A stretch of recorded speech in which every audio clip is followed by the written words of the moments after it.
The Battle of Breitenfeld was fought on September 17, 1631, between the Swedish army led by King Gustavus Adolphus and the combined forces of the Holy Roman Empire and the Catholic League. It was a pivotal battle in the 30 Years' War, a conflict that had ravaged Europe for over a decade. This is the tale of that fateful day. The morning sun rose over the vast plains near the small village of Breitenfeld. A heavy fog clung to the ground, obscuring the landscape and giving the field an eerie, otherworldly appearance. Silence hung in the air, broken only by the distant sound of marching boots and the clinking of armor. King Gustavus Adolphus of Sweden stood atop a small hill, his keen eyes scanning the horizon.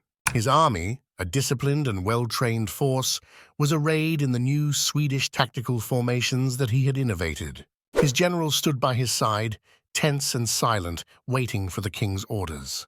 "Today we face a great challenge," Gustavus said, his voice steady and resolute. "The forces of the Holy Roman Empire and the Catholic League outnumber us, but we have something they do not: determination and faith in our cause. We fight not just for victory, but for the freedom of our people and the future of Protestantism in Europe."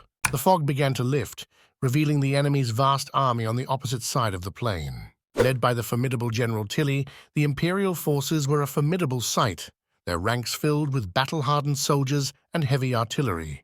The two armies stood in stark contrast.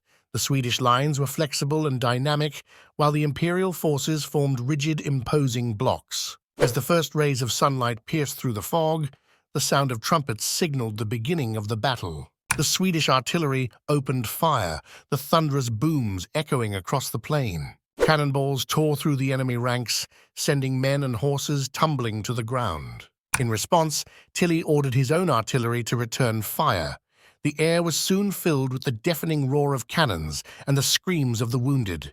Smoke and dust began to obscure the battlefield, adding to the chaos. Gustavus Adolphus watched the unfolding carnage with a mixture of determination and concern. He knew that the key to victory lay in his infantry's ability to hold the line and his cavalry's ability to outflank the enemy. He turned to his trusted lieutenant, Torsten Stalhanske. "Take the cavalry and strike at their flanks," Gustavus commanded. "We must disrupt their formations and create an opening for our infantry to exploit." Torsten saluted sharply and rode off, his horsemen following closely behind. The Swedish cavalry, known for their speed and discipline, moved with precision and purpose. They charged the enemy's flanks, clashing with the imperial cavalry in a fierce melee. Meanwhile, the Swedish infantry, organized into small, maneuverable units, advanced steadily. They fired volleys of musket shots, then charged with bayonets, pushing the enemy back step by step. The imperial forces, used to traditional linear tactics, struggled to adapt to the Swedes' flexible formations. In the midst of the battle, Gustavus Adolphus rode among his troops, shouting encouragement and directing the fight. His presence inspired his men, who fought with renewed vigor despite the overwhelming odds.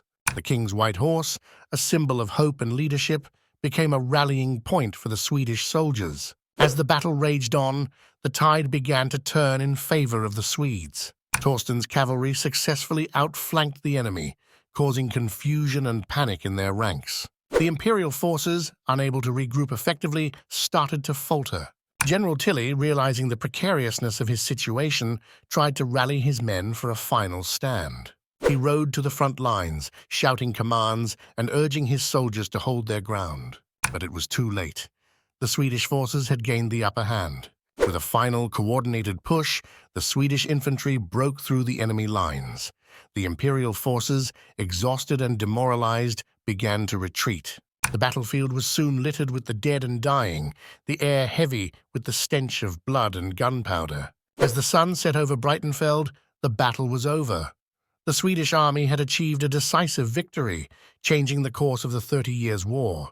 King Gustavus Adolphus, though weary and bloodied, stood tall amidst his victorious troops. "This day will be remembered in history," he declared.